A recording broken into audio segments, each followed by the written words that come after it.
लक्ष्मी नारायण योग में श्रावण पूर्णिमा शुभ मुहूर्त पूजा विधि और दान का महत्व। हिंदू धर्म में श्रावण मास की पूर्णिमा तिथि का बड़ा महत्व है। इस दिन स्नान दान के कार्य का बड़ा महत्व है। यह विशेष दिन जगत के पालनहार श्री विष्णु जी की पूजा आराधना के लिए समर्पित है। हर साल सावन माह में आने वाली पूर्णिमा तिथि के दिन रक्षाबंधन पर्व मनाया जाता है। इस दिन बहनें अपने भाई को रक्षा सूत्र बांधती हैं, उनके सुखी जीवन की कामना करती हैं। वहीं भाई भी अपनी बहनों की रक्षा करने का वचन देते हैं। इस बार श्रावण पूर्णिमा पर बेहद शुभ योग बन रहे हैं, जिससे इस शुभ दिन पर विष्णु जी की पूजा उपासना करने से जीवन में सुख समृद्धि और खुशहाली आएगी।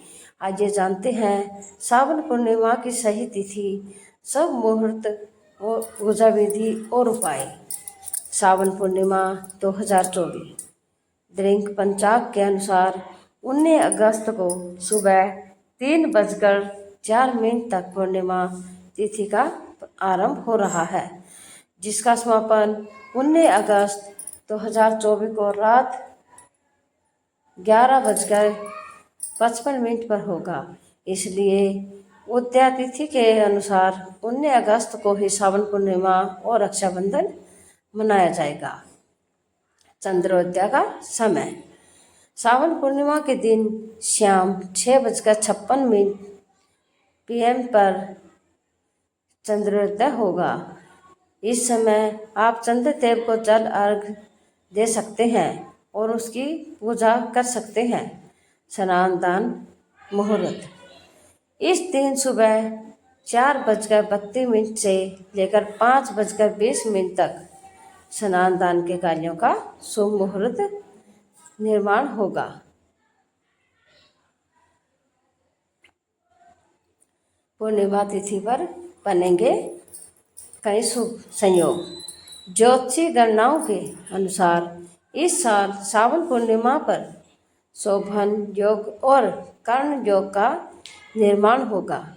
इसके साथ ही सिंह राशि में बुध और शुक्र की उपस्थिति से लक्ष्मी नारायण योग का भी निर्माण होगा। साथ ही श्रावण पूर्णिमा पर श्रवण नक्षत्र का संयोग बनेगा। इस शुभ योग में विष्णु जी और माँ लक्ष्मी की पूजा करने से घर में खुशियों का आगमन होता है। श्रावण पूर्णिमा की पूजा विधि। श्रावण पूर्णिमा के दिन सुबह जल्दी उठे, स्नान आदि के बाद साफ सुथरे कपड़े धारण करें। इस बार सोमवार के दिन श्रावण पूर्णिमा पड़ रहा है, इसलिए इस दिन श्रावण सोमवार का 5वां और आखिरी व्रत भी रखा जाएगा। इस खास मौके पर लक्ष्मी नारायण के साथ विष्णु जी की पूजा उपासना से कई गुना अधिक शुभ फलों की प्राप्ति होगी। इसलिए पूजा के लिए फल, फूल, मिठाई, बेलपत्र, धूप, दीप, गंगाजल समेत सभी पूजा सामग्री एकत्रित कर लें। सबसे पहले एक छोटी चौकी की शिव परिवार और लक्ष्मी नारायण की प्रतिमा स्थापित करें। सभी देवी देवताओं को फल, फूल, धूप, दीप और नैवेद्य अर्पित करें।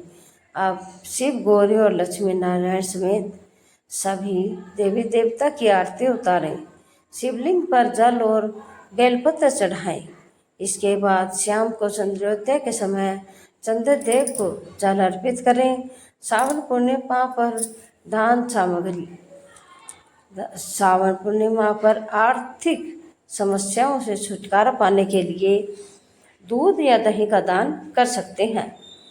वैवाहिक जीवन में खुशहाली के लिए सुहागिनें 16 श्रृंगार की सामग्री दान कर सकती हैं। वहीं इस शुभ मौके पर लक्ष्मी नारायण के पूजन के बाद के साथ गरीबों और ज़रूरतमंदों को अन्न, कपड़े और धन का दान करना चाहिए। मान्यता है कि इससे जीवन में धन की कमी नहीं रहती। पूर्णिमा व्रत कथा। पूर्णिमा व्रत की महिमा बहुत बड़ी है और इसका धार्मिक महत्व भी अत्यधिक है। हर माह की पूर्णिमा को यह व्रत किया जाता है और इस दिन चंद्रमा अपने पूर्ण आकार में होता है। इस वर्ष की कथा इस प्रकार है। एक समय की बात है, एक गरीब ब्राह्मण दंपति एक छोटे से गांव में रहते थे। ब्राह्मण अत्यंत धर्मात्मा और श्रद्धालु थे, लेकिन उनकी आर्थिक स्थिति बहुत दयनीय थी। ब्राह्मणी भी अत्यंत धर्मपरायण और पतिव्रता थी।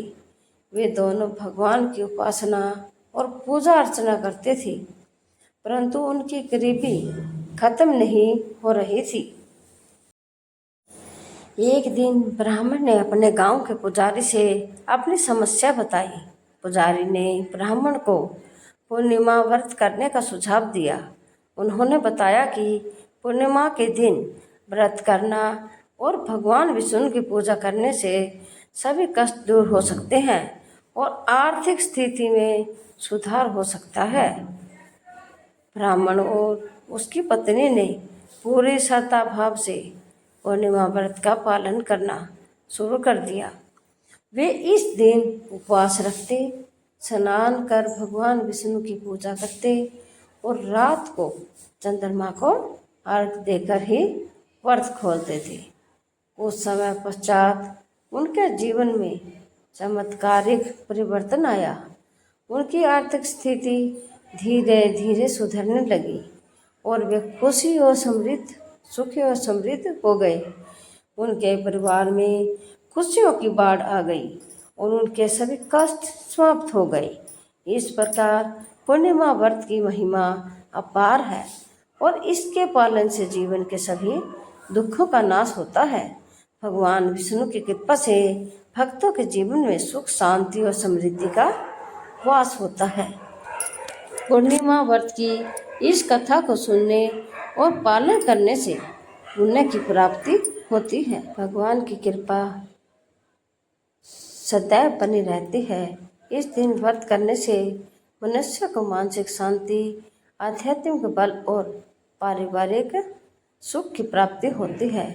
जैसे ही कहानी में ब्राह्मण को फल मिला, वैसे कथा सुनने वाले और पढ़ने वाले को मिले। तो आप हमारे चैनल को लाइक करें, शेयर करें, सब्सक्राइब करें और पूरी कहानी सुनने वाले को तहे दिल से धन्यवाद। कल फिर मिलते हैं एक और नई कहानी के साथ।